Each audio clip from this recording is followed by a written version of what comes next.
ICC কাজটি ঠিক করে নাই। যে তিনটি সত্য চুরি দিয়েছে বাংলাদেশ দলকে, সেটা মেনে নেওয়ার মতো না। এটা কোনো দেশেই মেনে নেবে না।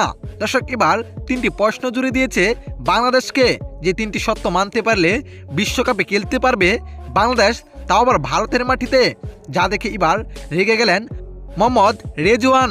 হ্যাঁ দর্শক, আজ বাংলাদেশকে ইমেল করে জানিয়ে দিয়েছে আইসিসি, যেখানে যে তিনটি প্রশ্ন জুড়ে দিয়েছে বাংলাদেশকে, আর যে তিনটি প্রশ্ন মানতে পারলেই ভারতে বিশ্বকাপ খেলার জন্য যেতে পারবে বাংলাদেশ। কিন্তু অথচ অনেক আগেই আইসিসিকে জানিয়ে দেওয়া হয়েছে ভারতে বিশ্বকাপ খেলতে যাবে না বাংলাদেশ, শুধু নিরাপত্তার কারণে।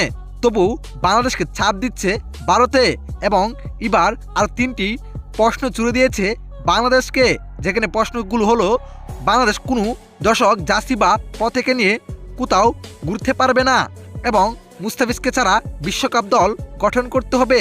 বাংলাদেশ নির্বাচন যত গনিয়ে আসবে, ভারতে গিয়ে খেলা ততই ঝুঁকিপূর্ণ হবে।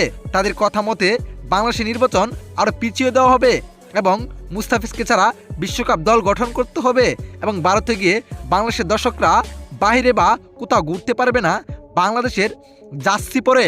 এবার তা দেখে রেগে যান মোহাম্মদ রেজওয়ান, যেখানে তিনি বলেন, এটা কি অবিচার করছে বাংলাদেশের সাথে আইসিসি। এটা কোন দেশের জন্য মেনে নেওয়ার মতো না। তাদের দেশ, তাদের সমর্থক, তারা জার্সি পরবে, মুস্তাফিজকে ছাড়া তো তারা বিশ্বকাপ কল্পনা করবে না। কেননা মুস্তাফিজ হলো তাদের দেশের একজন সম্পদ, মুস্তাফিজ হলো তাদের দেশের সেরা বোলার। তাকে ছাড়া বিশ্বকাপ কখনোই খেলবে না বাংলাদেশ আমার মনে হয়। এবং তাদের দেশে নির্বাচন তারা কখন দিবে, এটা তাদের একান্ত ব্যক্তিগত বিষয়। সেখানে আইসিসি বলারকে আমি আর কি বলবো, আইসিসি তো ভারতেই চালা, তারা যা বলবে তাই মানতে হবে। বাংলাদেশ এখন ভেবে দেখতে পারে কি করা উচিত। তবে আমার মতে ভারতে বিশ্বকাপ না খেলে বিশ্বকাপ বয়কট করাই বাংলাদেশের জন্য ভালো হবে।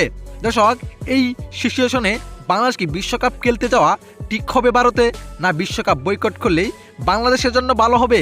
আপনার কাছে কি মনে হয় অবশ্যই জানাবেন আপনার মতামত এই ভিডিওর কমেন্ট বক্সে। ধন্যবাদ।